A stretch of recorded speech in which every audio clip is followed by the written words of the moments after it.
Man, what a show it was. What a show. Ladies and gentlemen, do not adjust your set. I am Hitman Cos.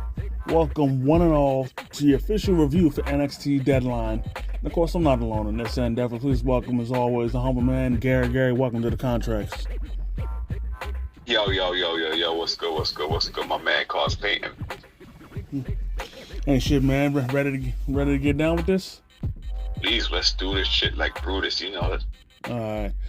Well, to start things off, we had the NXT title match. Yes. Obafemi versus Ricky Saints. Now, first off, I was actually surprised that the crowd was more behind Obafemi than they were Ricky Saints. Oh yeah. Then, as far as the match goes, Ricky tried to, he tried to get technical with Oba to try and beat him like that, but Oba just kept overpowering him. Right. But there was a pretty nice sequence that happened where Ricky did his version of old school, but he turned it into a hurricanrana and then hit a spear off that. Yeah. And again, I have to reiterate for those that don't understand, as far as finishers go, Ricky still does the Rochambeau. He just doesn't do it on Oba or dudes like him and Trick Williams because they're too tall. Not because he can't lift them up, he can, but they're too tall. Because if he were to lift them up and then slam them, because of their height, they'd more than likely hit their head or on their neck. Right. But and as I say that, that does bring up the point where Oba, where he actually did try to hit it to Oba, but Oba countered it into the fall from grace. Oh yeah, man. And then, similar to when Trick Williams won the NXT title from Ilya Dragunov, Ricky Saints and Obafemi were on opposite corners, staring each other down. Then they ran towards each other. Right. But in the end, Obafemi caught him, grabbed him, hit him with the fall from grace, and once again, Obafemi is NXT champion, and he now joins several. He's now in rare company once again as being one of the few superstars to be a two-time NXT champion. Hell fucking yeah. That made me happy. Stop playing with my boy Obafemi. That made me so fucking happy. And I remember I gave a prediction saying it's going to be a good match. I want Oba to win, but I think Ricky Starks is going to retain. I am so motherfucking glad that I was wrong. I'm happy my boy Obafemi had gotten the belt back. I'm so fucking happy. Yep. But Ricky wasn't a sore loser because after the match, he shook Oba's hand. Sir. So at least there was a bit of respect between the two. Right. And with that win, even though I've seen it, with that win, that meant that Obafemi would be facing Cody Rhodes at Saturday night's main event. Right. Moving on, we had the Women's Iron Survivor Challenge. Kalani Jordan, Kendall Grace, Kendall Gray, excuse me, Jordan Grace, Lola Vice, and Sol Ruka. Now to start things off, Kalani and Kendall got cracking for the match, and surprisingly, they were actually doing some mat wrestling. I was surprised to see that from Kalani of all people, given how much of a high flyer she is. Right. But after all that, Kendall hit what looked to be a gut wrench suplex to get the first fall. Well, to get her first fall. Then out came Jordynne Grace. Then Kalani was out the penalty box, to which she was doing roll-up pins with Kendall until Kalani finally was able to have one of those be a successful pin, and now she has a fall. And of course, after her time was up, you know what multi-person match is complete without a Tower of Doom spot, thanks to Jordynne Grace. Right. Then Lola Vice came out next, and as usual, the Lola came out double cheeked up on a Saturday night. Anyways, Lola actually got things tracking, hitting Kendall with her spinning back fist to get a fall for herself. Right. And then she made every gooner like myself jealous, giving both Kalani Jordan and Jordynne Grace the stink face. Oh, word. But afterwards, Kendall got her second fall, pinning Jordynne Grace. But I liked when it was time for Grace to be let out the penalty box. She kicked that bitch open. Yup. Then Kalani Jordan finally got on the board, hitting a diving crossbody. No, excuse me, my bad. I got that messed up.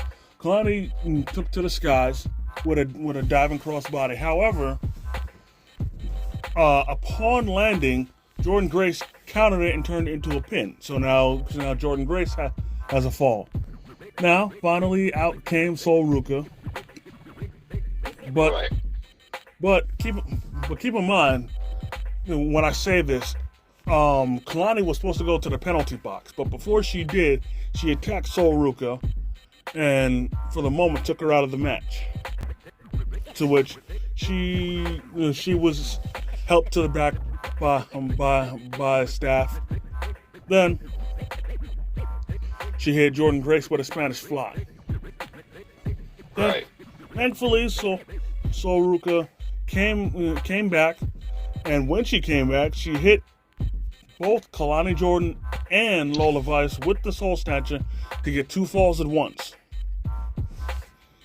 Exactly. And then speaking of the two, Lola and Kalani were fighting inside the penalty box.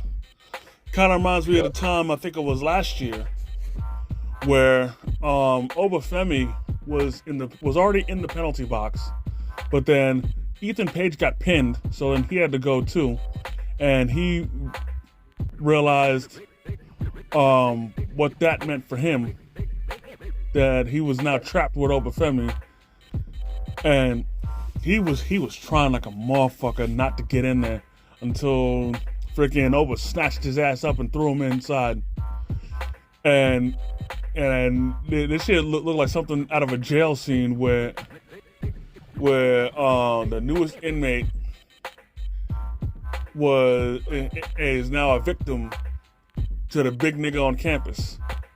Exactly. About to get his manhood took.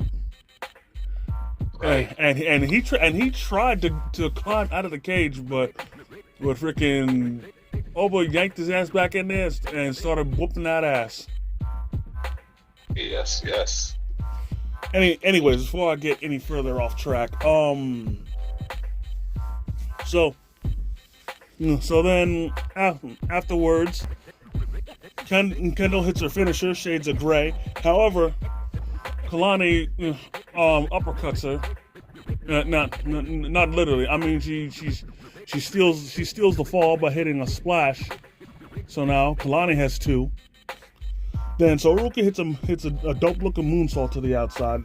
Then Jordynne Grace hits Kalani Jordan with beast mode. Now she has two falls. Then Right. Lola kicks Kendall Gray, and now she has 2 falls.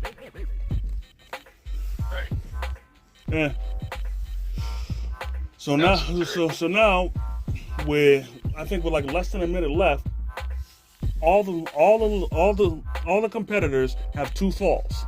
Someone's got to get the third before time runs out.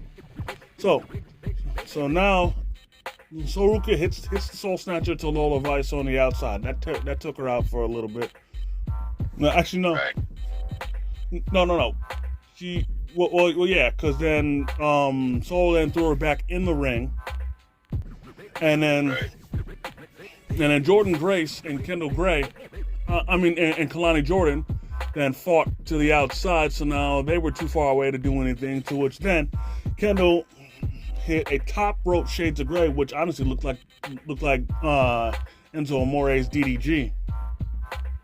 All right. Well, but anyways, she got the third fall to win the match. Now, I will say, congrats to her, but I'm not happy about it. The reason why I'm not happy about it is because she's a champion. I've said this before. When it comes to matches like this, where championships or championship opportunity is on the line, nobody that is a champion or has held that title should be in the match. And in this case, Kendall's a champion. And for anybody trying to justify because she is the Evolve Women's Champion, save it. A champion's a champion. Last I checked, she's holding a championship belt, regardless of what brand it's on. It's still a championship. Right. So as far as I'm concerned, if they do plan on giving her the belt, she's got to drop the Evolve Women's title. Exactly. Honestly, I don't care who she drops it to, but she's got to drop it. Preferably, at least this is just my opinion, she should drop it to Laney Reed. Oh yeah. What you mean? Oh, and might I add, this the whole fight. Remember what I said about Jordan Grace and Kalani Jordan fighting outside the ring? Right. Well, let's just say they weren't quite finished, because backstage they were still throwing hands. Oh yeah, man, for real. In which Kalani was blaming Jordan for her losing the match. Right. Exactly. Anyways, moving on, we have Ethan Page versus Mr. Iguana for the NXT North American title. Right, yeah, the match was good. Don't get me wrong, the match was very good. Yeah, I will admit it was entertaining, but there was some pretty funny stuff that happened. First off, this really doesn't need to be said, because if you've watched his matches, you'd probably guess this would happen. But Mr. Iguana was dicking around pretty much the whole match. Oh yeah. And Ethan was getting fed up with it, and Booker T, he was also getting fed up with it. Yeah, exactly. Like Booker was not amused at all. Exactly. Yeah. He wasn't. And then eventually, Ethan got fed up and snatched the iguana from him, and I think, and he spit on it, and then threw it out the ring. To which this appeared to finally snap, well, in a way, snap some sense into Mr. Iguana, because now he started fighting seriously. Exactly. It can actually good, but yeah, just the funniness. So then Page, he tried to go for a super ego's edge. He did. No. He tried to go for it, But Mr. Iguana actually countered it into a Super Hurricanrana. Pretty dope work. Right. Then, and Mr. Iguana hit a front flip over the top rope, and before he landed, turned it into a Hurricanrana to the outside. Yeah, that's true. Then, and then finally the match ends where Mr. Iguana, he then goes to the top rope. However, what's his face? Ethan Page pushes him off. Right. And then that sets him up for the Twisted Grin. And Ethan Page is still the NXT North American Champion. And, once again, another challenger turned away. Another notch in the belt for Ethan Page. Once again, he is once again building a legacy with that title. And I think there needs to be serious discussions about him as far as being one of the best North American champions in history. That's right. And I've really been looking forward.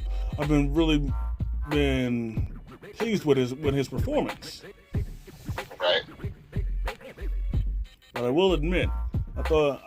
I know you ain't seen NXT yet, but I thought it was hilarious where he stormed into the office, pissed off, and then, in a way, Miles Bourne caught him with a major look thing.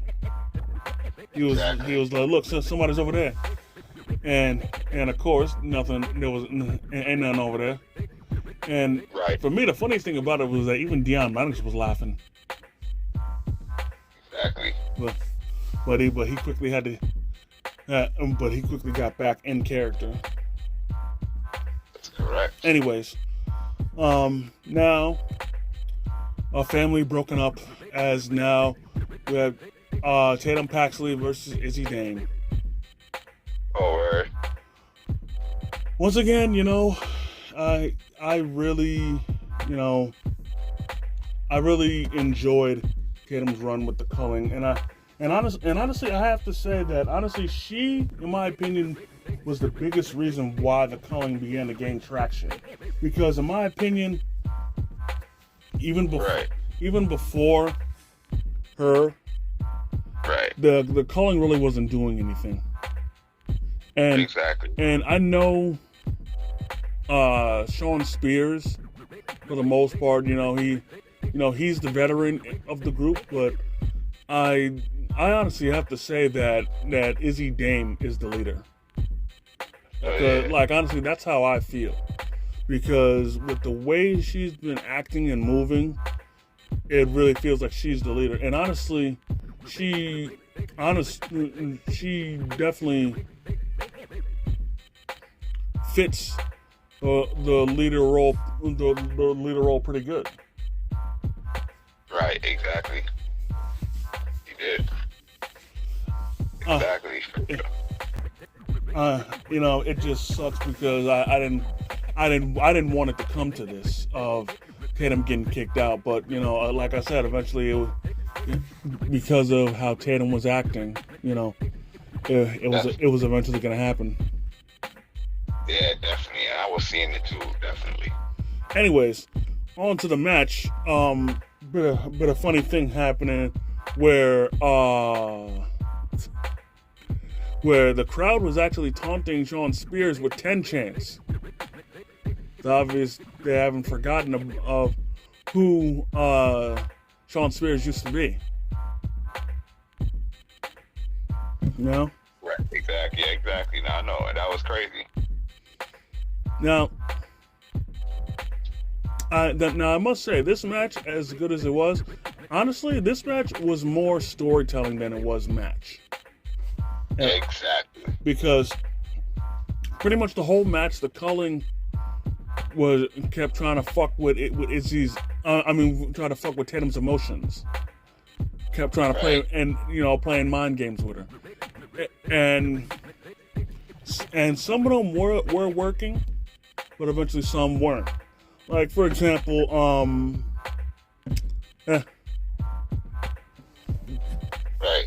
Sean Spears and Nico Vance got into the ring. And when they got into the ring, that confused Tatum, but she saw the attack coming and stopped Izzy in her tracks. For real, exactly. That must have been the reason. Then, what in my opinion made Tatum finally snap out of it was when Izzy slapped her across the face. She literally snapped her out of it with the slap. To which then Tatum hit the psycho trap onto the announce table. And then honestly at this point it looked like Tatum was gonna win. That is until Sean Spears blocked her path into the ring, and then he showed the black-haired doll that Tatum carried around, and then ripped her head off. To which then Tatum slapped him, but the second she got back in the ring, Izzy hit the big boot, and then game over, and Izzy Dame wins. Exactly. So, thanks to Sean Spears, is basically one mind game too many for Tatum to handle. Word, yo. For real. Tatum took it to win. But moving on, we have the main event, the Men's Iron Survivor Challenge. Now to start things off was Leon Slater and Javon Evans. To which they're going 1,000 miles a minute, and to which then Slater tries to go for a Hurricanrana, but Javon Evans counters it into a pinfall. So now Evans has the first fall. Now out comes Miles Bourne, to which he hits outside dive to both Javon Evans and Leon Slater. Then out came Deion Lennox, to which then Slater and Evans jump him. And then this surprised me, where Miles Bourne and Deion Lennox hit the Doomsday Device. Right, exactly. But then Deion Lennox hits Emerald Flosion onto Javon Evans for his first fall. Now, out comes Joe Hendry. To which then he hits an outside dive to everybody except for Miles Bourne, who's in the ring. To which then he hits, if y'all remember this move, the Widowmaker, Sean O'Hare's finisher, onto Miles Bourne. Now he has a fall. Yes, sir. Then Deion Lennox actually kicks the door open as soon. No.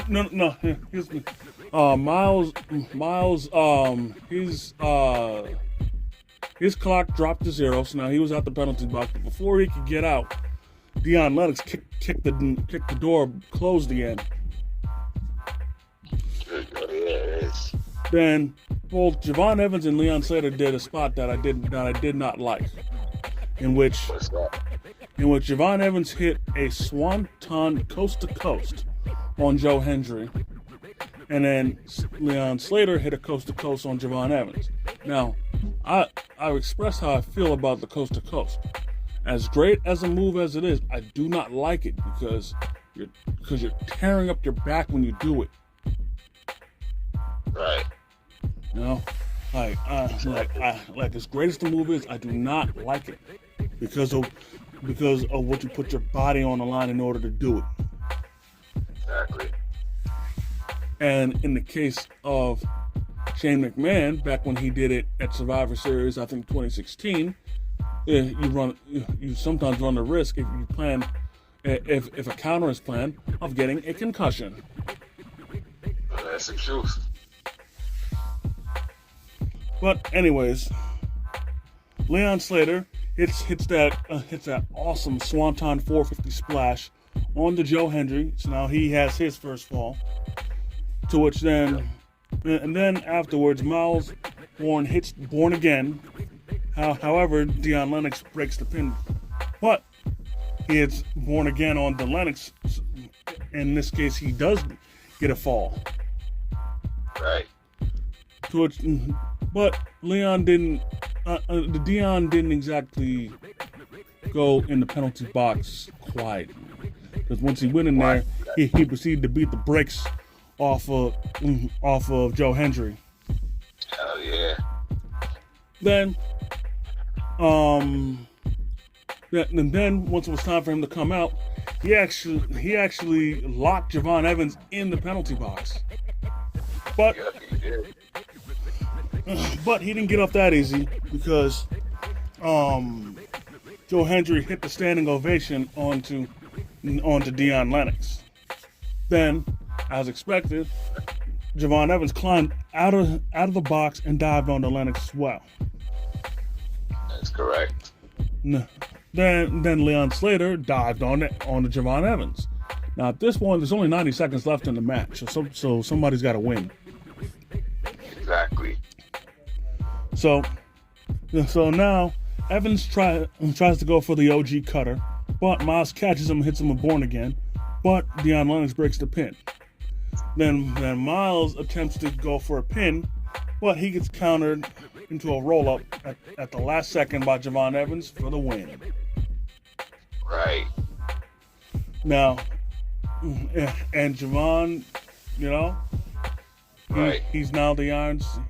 He's now getting another shot at the NXT title. Right. But there was something pretty interesting that happened at the end of the show.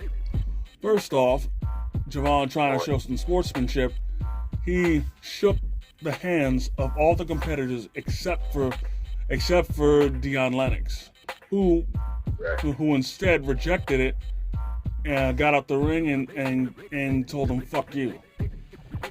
Exactly.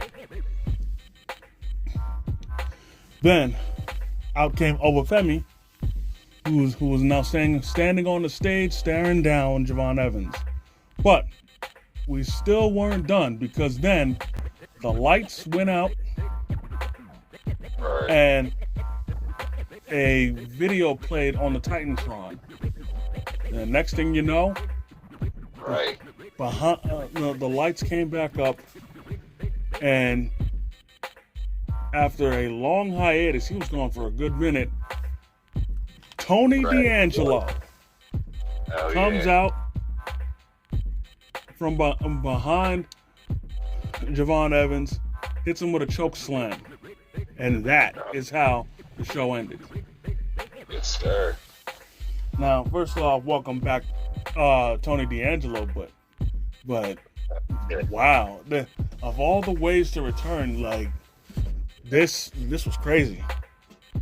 That really was extreme. Now, my question is, why attack Javon Evans? What the hell did he do? What the hell did he do to you? Exactly. But you know, maybe once he finally starts speaking, we'll get an explanation. Right. But even still, this show was still great as usual. You know, we expect nothing less from NXT. Now, for me, the only bad part was Kendall Gray winning, but other than that, everything else was great. Yeah, definitely. And I would say a few words about Saturday Night's main event, but this guy still hasn't seen the whole thing, so we're gonna have to skip that. And with that being said, that's gonna do it, ladies and gentlemen, for this episode. I definitely want to thank each and every one of y'all for taking the time out of your busy schedule to come and chill with your boys. I definitely want to thank the Humble Man, as usual, for coming through, kicking his wrestling knowledge. Oh yeah, you already know. Hell yeah, I enjoyed NXT Deadline. Hell yeah, really did.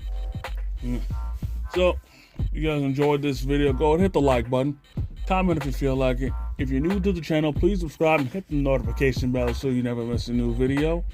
And as always, Struggle Vision Productions, I am the Hitman Cause. This is the Humble Man. And if you see us coming, run.